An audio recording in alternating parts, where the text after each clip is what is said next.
Roddie Cleere's Irish Music Show, and I'm very pleased and delighted once again to welcome to the programme a man you've met before when the last album was released, an album called Exiles, and that's Eric Bell.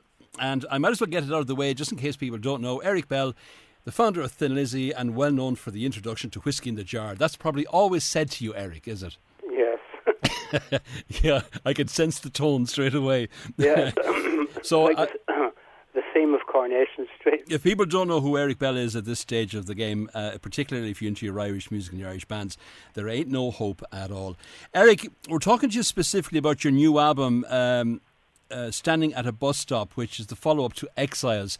Now, I'm going to kind of say something that's a bit odd maybe to your ears, but I'm going to say you're almost like a first solo album. I know there's been a number of solo albums prior to these two, but there's something very specific about these two that caught my ear, and I think perhaps, and you'd be able to explain this a wee bit more, it's the inclusion of Andy Quinn, who's your producer on this. I think he heard something in your voice and did something with your voice and in the recording process, or whatever that might have been, that has made these two albums stand out particularly more than any previous albums. Is that fair to say? Yes. Also, I did play the bass on all the tracks. Myself, which does it makes the original idea of the song much closer, you know. Mm-hmm. Because sometimes, you know, I mean, I go into the studios with very good bass players, but it's very hard sometimes to get the feeling in the studio. Like the right notes are played and so on, but there's an atmosphere that's missing. With Exile, that I would, like Andy Quinn, give me the chance to go over and to go into the studio on my own and basically do the whole thing. And the bass guitar is not something that Eric would be very well known as. I mean, obviously, lead guitar is your first instrument, correct? Sure.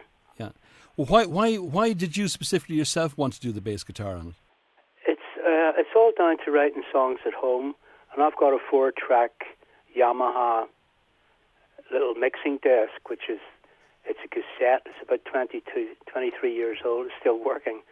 And any ideas I get for songs, I use that and I put in a drum machine and I put on a rough bass line and try the lyrics, try the guitars, try the rhythm guitar, and so on. And at the end of the day, I've got this demo. It's not great as far as mixing is concerned, but I like the atmosphere on the song I did myself.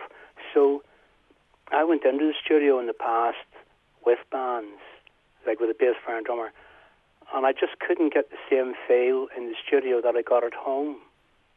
There was something missing. I don't know what it was. So I said to Andy, whenever he asked me to come over first, I said, Andy, I'd like to try and experiment, if you don't mind. He said, what's that? And I explained to him what I explained to you, that I record at home. And they're not perfect recordings, but I love the atmosphere. And that's the main thing, to get the feel of what you want. And did you feel that straight away the first time on the first album? Yeah, it started going in that direction. You know, like when I got there the first day, and met the engineer for the first day and so on, I was sort of going, Jesus, what have I done? You know, I'm on my own here. Yeah. There's no other musicians to bounce off. It's just myself.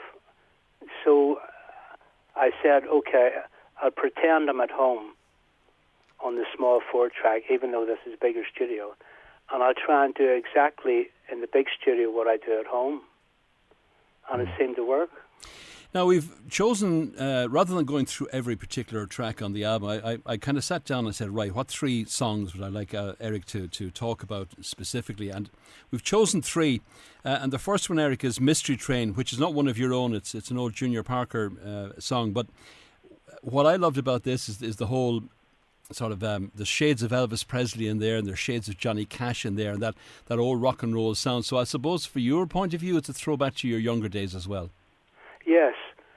The other thing is I've started finger picking a little bit again after not doing it for quite a while, and that's the only way you can play those songs. There's a certain rhythm. It's like a sort of a slap back echo as well, and you can't do it with a plectrum, really, you know. Mm. So I really enjoyed actually trying to get that together. And why particularly did you choose that song itself, Mystery Train? Well, I love early Elvis. I think early Elvis is just electric. And it was just, I don't know how it came into my head. I was probably listening to it, or I heard it a few weeks previous when I was trying to plan the album together. And I thought, yeah, that'd be a great track. I spent a long time trying to get the picking in it, you know, and also Elvis's voice, which was very tricky because he goes, he's got these notes that are quite unusual, and I had to keep going over them and over them and over them to try and remember his phrasing, you know.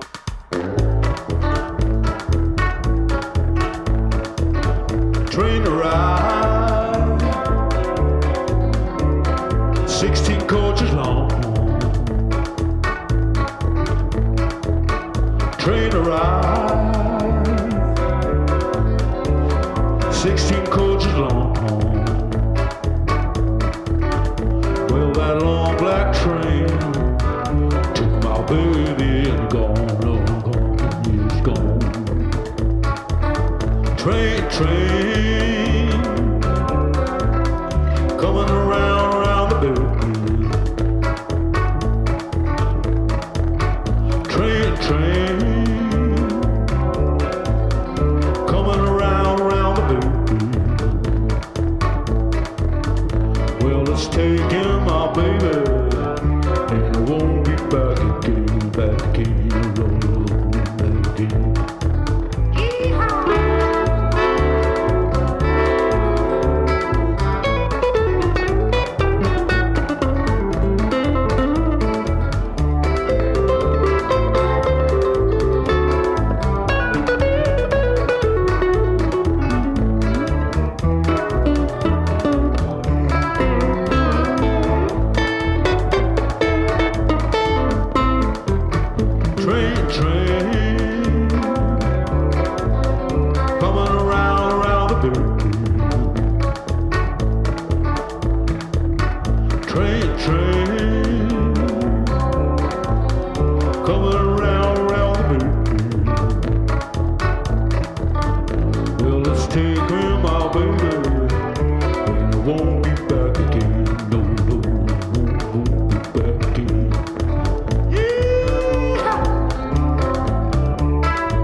The second one then, which kind of surprised me a little bit on it, was Waiting in the Park, mainly because it stands out from the rest of the album because of its very slight jazz influence, jazz feel to it.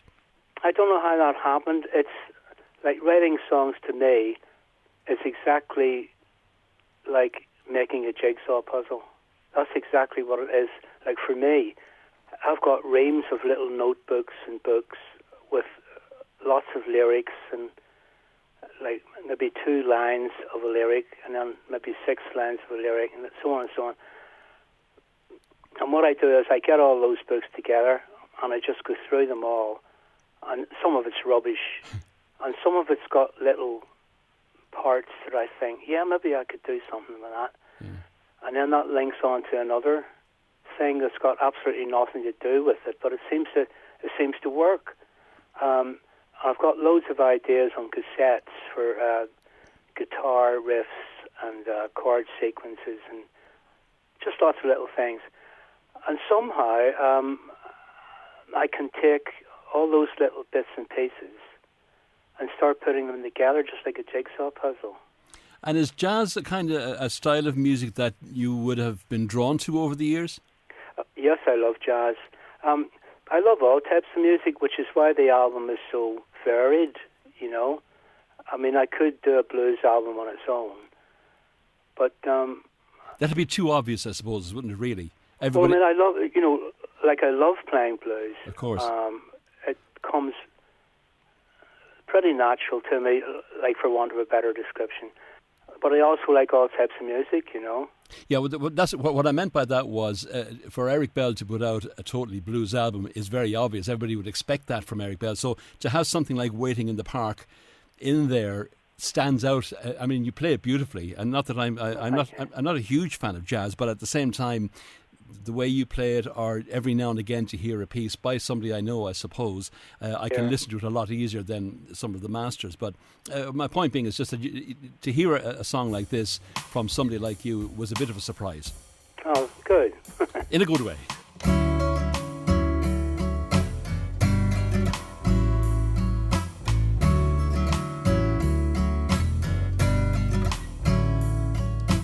Walking through the park at twilight time again, and the earthy smell of autumn seems to numb my pain.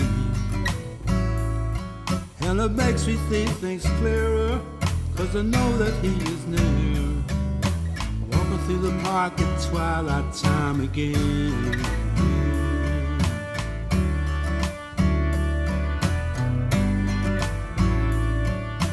Big silver moon up in the sky looking down on me. I'm living on a planet and it seems so strange to me. But we never talk about it, and I sometimes want to shout it. Walking through the park at twilight time again.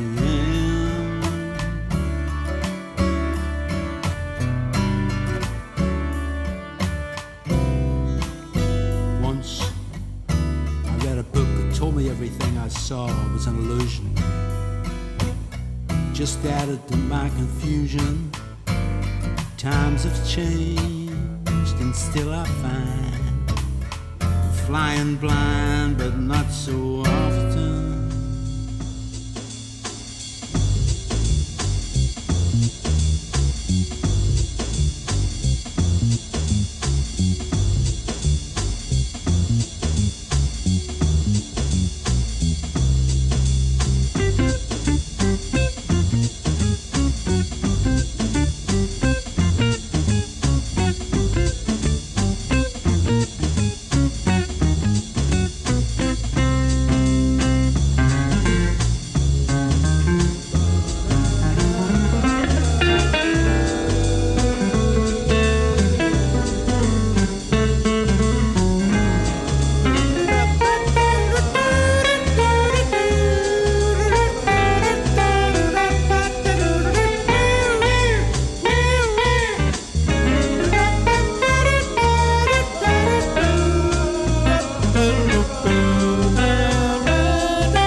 last track then was Changing Room, which is kind of back to Eric Bell that we know of as well. How did this one come on? I really love playing rhythm guitar as well as lead guitar. And like rhythm guitar to me is like it's like an art in itself. Like when I first started guitar, I wanted to play the lead like Hank Marvin and so on. And rhythm guitars were sort of, they seem to be not quite as important as lead guitar, but they're just as important. And at the start of Changing Room, it's like a little sort of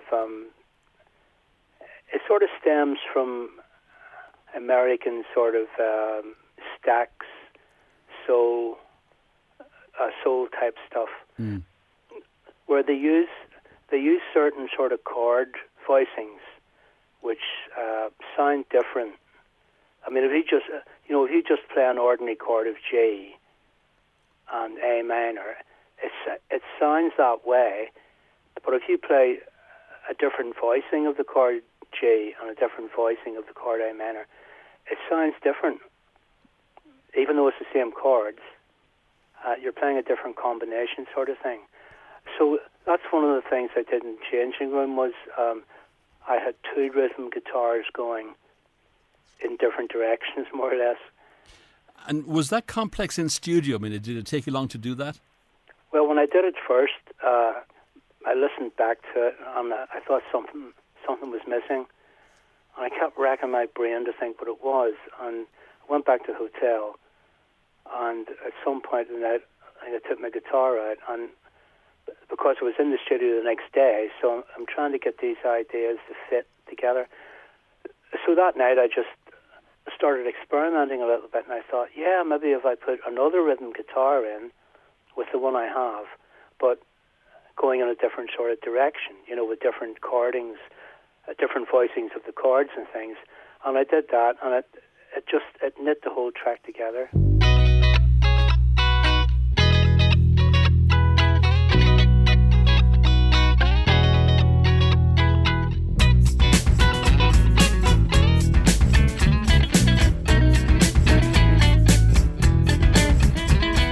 Sitting in a changing room, away from home, away from you.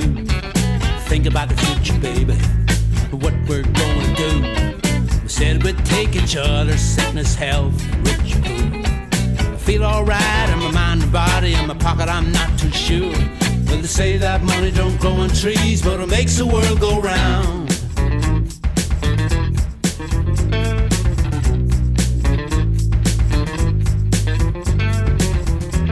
One night we started talking about the money I was bringing home. He said I wasn't pulling my weight and I just couldn't do it alone. So I ended up in Camden Town selling second-hand clothes, all dressed up for the winter, looking like second-hand rose. Well, you say that money don't grow on trees, but it makes the world go round.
Couldn't give them away, and the people that passed my stall wouldn't give me the time of day. So I said goodbye to Camden Town, and you said goodbye to me. Looking back in that sad old scene that wasn't meant to be. Well, they say that money don't grow on trees, but it makes the world go round.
That was the last of the three that we said we'd concentrate on. But I just want to talk to you very briefly, Eric, if I can, about the instrumental that you have on there, which is the tribute to Django.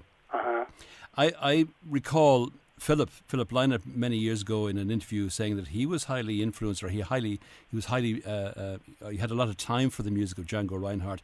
Was that something that you spoke about Django's music, and how much of an influence did he have on the early Thin Lizzy days?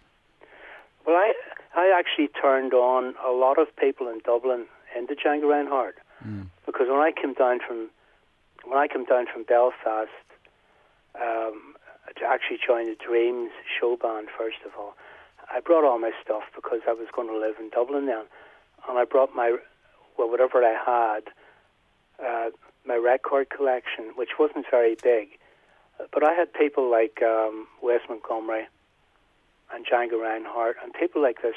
And when I came to Dublin, the Dublin guitar players, and I met a lot of these guys around my same age, and we became great friends. But a lot of them didn't know who Django Reinhardt was, had never heard of him. And they used to come up to the house that me and Philip had in Clontarf, and I would just take out this album, and they'd all go, "Who the fuck's that?" You know? Yeah. Because he was so ridiculous. He's such a ridiculous player, Reinhardt. And I actually turned Philip onto him because at the very start of Thin Lizzy, myself and Philip, we weren't playing very much. There wasn't much money about, and we had to pay the rent in the house and so on and so on. But what we used to do was we'd get a bus from Clontarf into Dublin city centre, and we'd have 2 acoustic guitars with us. And before I met Philip was going around certain pubs in Dublin on his own, playing folk songs and getting maybe £5 and a few free pints of Guinness. And whenever we got together, he asked me, "Eric, do you fancy going around some of the pubs and doing this with me? The 2 of us on acoustic guitars." So at one point I said to him, "It'd be nice to try a little Django Reinhardt thing." And he says, "Who's that?" So I played on the albums and things, and we did actually learn a little instrumental thing that Django Reinhardt was playing, and we learned it, and we played this in the pubs.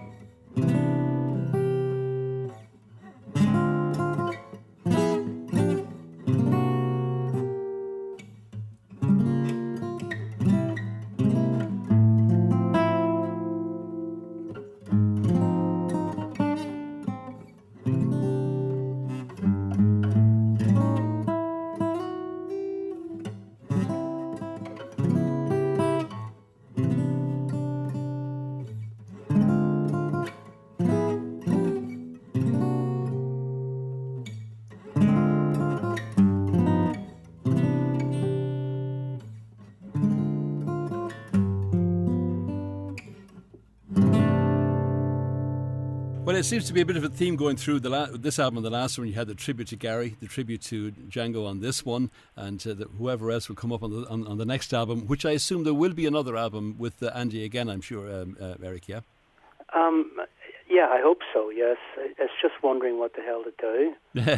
Oh, well, that's for another day's work. I mean, you're only, this album was only just recently released, so you're busy with that one. Yeah, it's just like what actually happens, and what actually did happen with Thin Lizzy as well, is that when we recorded the first Thin Lizzy album, most of our best songs went on it, you know, and then the next album, Shades of a Blue Orphanage, creeped up without us really noticing, because we were on the road so much in those days.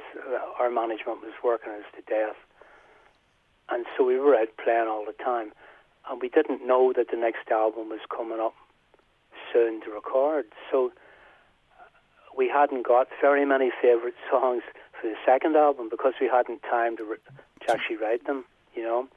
So anyway, when I recorded Exile, you know, as I mentioned earlier on, I had loads of books that I hadn't even seen for a very long time, with rough ideas of lyrics in them, and I had loads of cassettes that I hadn't played for a very long time, with loads of little ideas.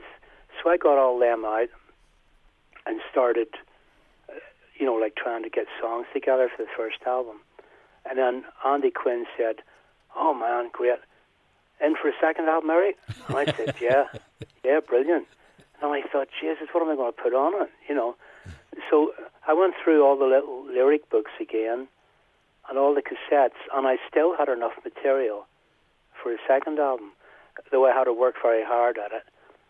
So the third album, I don't know whether I have got all those lyrics and little snippets again, They'll turn up, and no doubt you'll work your magic on them as you have done on this album. It's an album called Standing at a Bus Stop.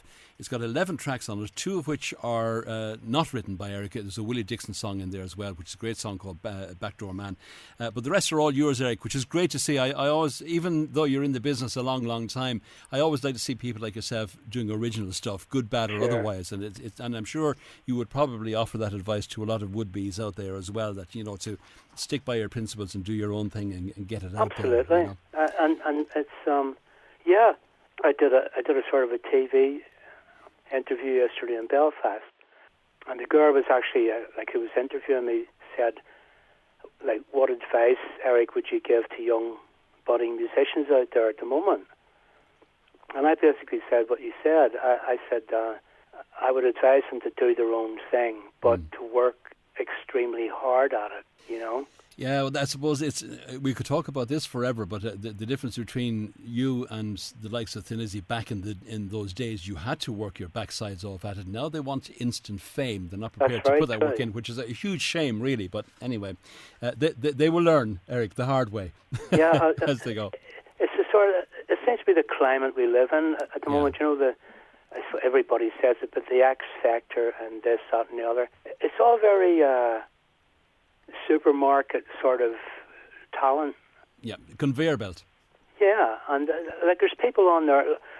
I don't really watch them. Now and again it might be on, and I might look at it for a few minutes. But I think,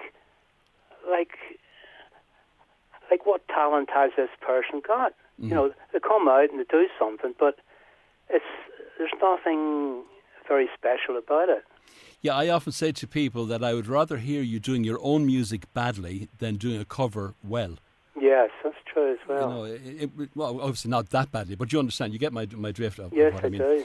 Eric, I could talk to you on this subject forever, but unfortunately I don't have the time. But the album is available via your own website and I think on iTunes and all the usual download platforms, as far as I know. Yes, and hopefully it's also in some of the shops, HMV, places like this.